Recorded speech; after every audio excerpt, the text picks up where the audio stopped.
At QVC, we have a wide range of wildlife solutions for you in your outdoor space. You should be looking after the wildlife in your garden all year round, not just during the winter months. This is a swinging bird feeder, which actually gives priority to smaller birds that find it a lot harder to scavenge for food.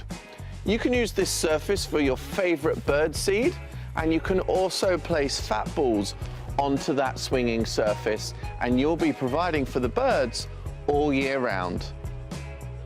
Here's a way to attract solitary bees to your garden. It's a bee hotel.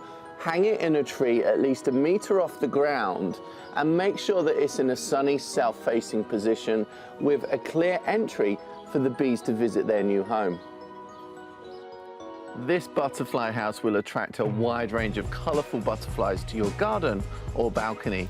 Place it at least 4 feet off the ground in a well-lit position but away from strong winds and with a little bit of shelter.